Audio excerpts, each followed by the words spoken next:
नमस्कार, स्वागत है आप सभी का वाइब्रेंट बिहार झारखंड में। मैं हूं आपके साथ मुदिता। बिहार की राजनीति में इन दिनों जो माहौल बन रहा है वो सिर्फ सियासी बहस नहीं बल्कि एक तूफान की आहट है। एक ऐसी चेतावनी जो सीधे सत्ता के गलियारों तक गूंज रही है। पूर्णिया के सांसद पप्पू यादव ने ऐसा बयान दे दिया कि जिसने सरकार और विपक्ष दोनों को कटघरे में खड़ा कर दिया। उन्होंने कहा कि 3 महीना इंतजार कीजिए, सब लोग लिख लीजिएगा, 3 से 4 महीने में हालात बहुत खराब होने वाले हैं। ये कुछ सामान्य राजनीतिक बयान नहीं था, ये एक आक्रोश था, एक डर था और एक चेतावनी थी। पप्पू यादव पहली बार इतने गुस्से में नजर आए। उन्होंने सिर्फ सरकार को नहीं बल्कि नेता प्रतिपक्ष तेजस्वी यादव और गृह मंत्री सम्राट चौधरी दोनों पर तीखा हमला बोला। उनका कहना साफ था कि सत्ता और विपक्ष दोनों गलबहियां हो चुके हैं।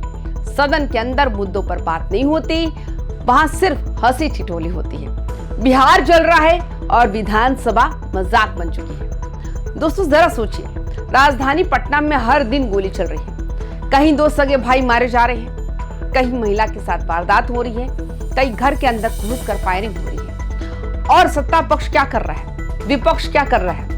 पप्पू यादव का कहना है कि कोई अपनी भूमिका निभा ही नहीं रहा। उन्होंने कहा कि कल राजा के घर गोली चली, बीमार आदमी के घर में फायरिंग हुई, 100 गोली चलती है और जो गोली चलाता है वो सीधे गिरफ्तार हो जाता है। लेकिन असली सवाल ये है कि ऐसी घटनाएं रोज क्यों हो रही हैं? उनकी आवाज में गुस्सा था, लेकिन उससे ज्यादा चिंता थी। उन्होंने कहा बिहार में अब सरकार नाम की कोई चीज बची ही नहीं, समझ ही में नहीं आता सरकार चला कौन रहा है। दोस्तों यही से उनकी बात और ज्यादा गंभीर हो जाती है। उन्होंने भ्रष्टाचार का जिक्र किया, कहा कि कैग रिपोर्ट में साफ दिख रहा है कि आयुष्मान आवास और 4 बड़े विभागों में लगभग 82% पैसा डाइवर्ट किया गया। बिहार के पास अब विकास के लिए पैसा नहीं बचा। हालात ये है कि 6 महीने के अंदर कर्मचारियों को तनख्वाह देने की स्थिति भी नहीं रह जाएगी। उन्होंने सीधा सवाल किया, अगर यही हाल रहा तो बिहार कैसे चलेगा? स्कूल कैसे चलेंगे? अस्पताल कैसे चलेंगे? पुलिस कैसे चलेगी?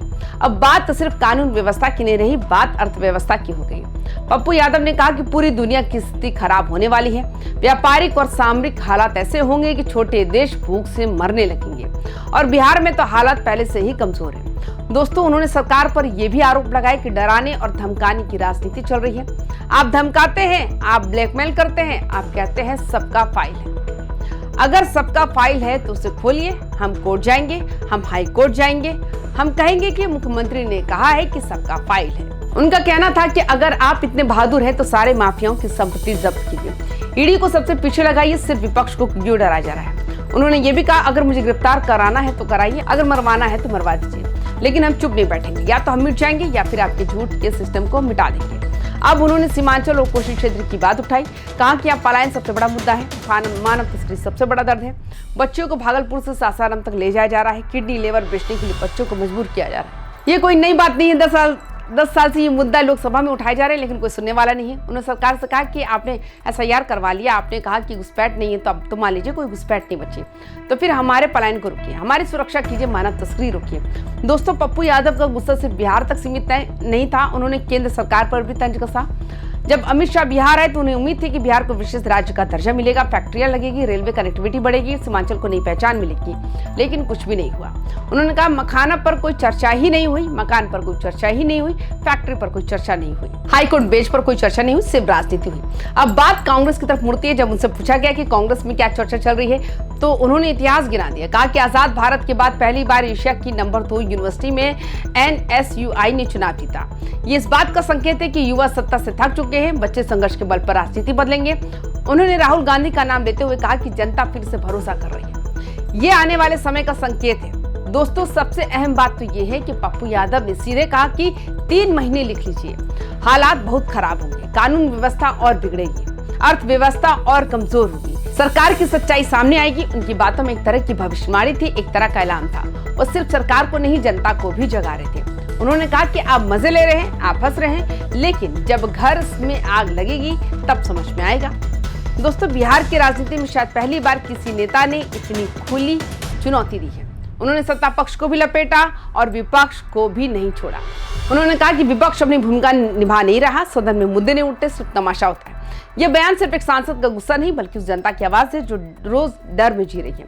पटना में गोली, सीमांचल में मानव तस्करी, बेरोजगारी, पलायन, भ्रष्टाचार, हर मुद्दा एक ज्वालामुखी बन चुका है। अब सवाल यही है, क्या 3 महीने बाद बिहार की राजनीति में कोई बड़ा धमाका होगा? क्या सरकार सच में कटघरे में आएगी? क्या अदालतों में ये लड़ाई जाएगी या फिर ये बयान भी बाकी बयानों की तरह फाइलों में दब जाएगी? दोस्तों, पप्पू यादव ने साफ कहा कि हम किसी को नहीं छोड़ेंगे, या तो हम मिट जाएंगे या फिर झूठ की इस व्यवस्था को मिटा देंगे। ये शब्द राजनीति से आगे जाकर संघर्ष की भाषा बन जाते हैं। आज बिहार में सत्ता और विपक्ष दोनों पर अविश्वास बढ़ रहा है। जनता देख रही है सदन के अंदर हंसी टिटोली होती है लेकिन बाहर लाशें गिरती है। जनता देख रही है विकास की बात होती है लेकिन फैक्ट्रियां नहीं लगती। जनता देख रही है भाषण होते हैं लेकिन बच्चियां बिकती हैं। और ऐसे में पप्पू यादव की चेतावनी जो है एक सवाल बनकर खड़ी हो जाती है। क्या सच में बिहार 3 महीने में किसी बड़े संकट की ओर बढ़ रहा है? फिलहाल इतना तय है, ये बयान हल्के में लेने वाला नहीं है। ये सिर्फ राजनीति नहीं बल्कि बिहार के भविष्य का सवाल है। दोस्तों, आने वाले समय में ये देखना बेहद दिलचस्प होगा कि सरकार इस चेतावनी को गंभीरता से लेती है या नहीं। क्या कानून व्यवस्था सुधरेगी? क्या मानव तस्करी रुकेगी? क्या सीमांचल को उसका हक मिलेगा या फिर ये भी एक और बहस बनकर रह जाएगी? इस वीडियो में फिलहाल इतना ही। बाकी तमाम खबरों के लिए YBN बिहार झारखंड के साथ बने रहे। नमस्कार।